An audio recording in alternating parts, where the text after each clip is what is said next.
My name is Matt Smallheer, and I am one of the owners of Tye-Dyed Iguana, and my position is operations manager. You probably want to know what operations manager means. I basically run the company. So my primary duties are bookkeeping, vendor relationships, vendor payments, accounts receivable, so making sure that payments are coming in, money's going where it needs to go, and anything else operational on a macro level. So I don't necessarily deal with a lot of the day-to-day minutia. That's something that our management team deals with, but I deal with the larger scale day-to-day management responsibilities. I basically make sure the building doesn't burn down.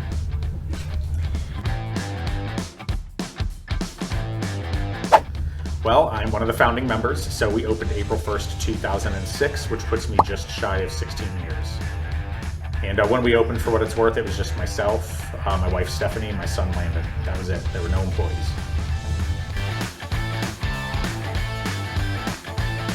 I have one old pug, and his name is Yoda.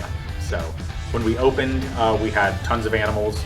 Typically when we hire somebody new, they go on this binge spree where they buy all sorts of stuff.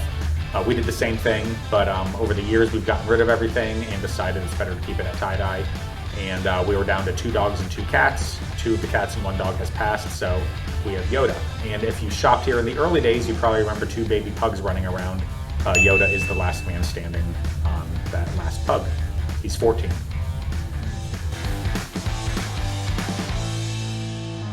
I love running my business. Believe it or not, I don't consider this work. There's never been a day that's gone by that I've considered it work. I get here at 6 a.m. every day because I love it and it's where I love to be. So I would consider Tye-Dyed Iguana a hobby / running a business. I love Brazilian Jiu-Jitsu. I've been training that for about 9 years. I like to exercise. I like to lift. I like alcohol. It's a lot of fun. So I like beer and whiskey. And then hanging out with the family, being in Florida. We love the Tampa area. I love going to Disney, so things like that. So my favorite part of Tye-Dyed Iguana is probably not what you would expect. I love every aspect of what Tye-Dye stands for. I love the reptiles, I love the fish, I love the plants. But what excites me the most is building a self-sufficient machine. I get a lot of satisfaction out of solving problems and standardizing processes and creating a machine that can basically function on its own without my intervention or the intervention of my team. So that's my favorite part, is identifying hiccups and identifying issues and fixing them, solving them, streamlining them, and automating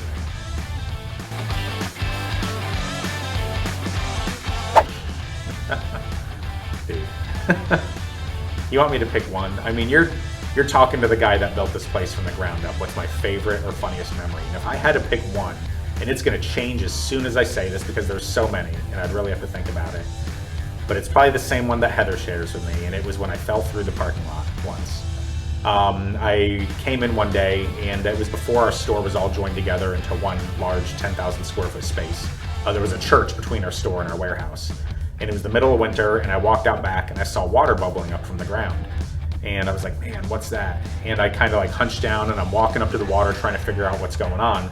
Well, apparently a water main had burst and it had been running all night. And all the water coming out of the main had eroded all the dirt out from under the asphalt to the point where it popped through the asphalt and all the water was coming out. So what you had was basically a hollow shell that was full of water. And when I hit that point, I just fell through the asphalt to about waist deep ice cold water in the middle of winter. And yeah, that was interesting. I remember I called Stephanie and I was like, hey, I need to change your clothes. You know, I'm freezing. I called the police department because it was early enough in the morning that Public Works wasn't open. And I was like, hey, you know, we have an issue. What if a truck pulls through here? What if a car pulls through here? Who knows what's going to happen?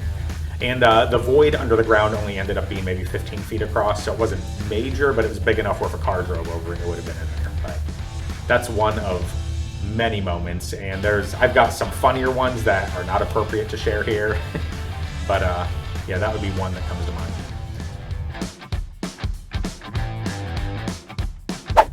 About me, I'm not as cool as people think I am, so a lot of people are like, oh man, that guy's so cool. No, I'm just kidding, I'm pretty cool.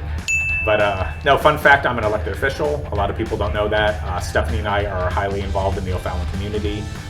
We've served in the O'Fallon Rotary Club since 2009. I'm a past president of the Rotary Club. I'm a past assistant governor of the Rotary Club. served in the Chamber of Commerce since 2006. I'm a past ambassador of the Chamber of Commerce.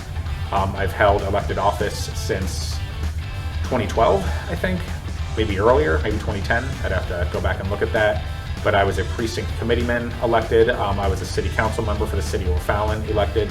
And I'm currently what am I? I'm a St. Clair County Board official elected. I also sit on the St. Clair County Board of Health. I'm also an honorary base commander. That's been really cool, really fun. That was something I applied for. So I work directly with Scott Air Force Base, and I'm paired up with the commander of the contracting squadron and get to do a lot of cool stuff at the base. And I also act as a liaison between Scott Air Force Base and the community. So to sum all of that up, I'm not just some punk with long hair and tattoos. I'm a very active member of our community, and it's something that a lot of people on the outside don't know about.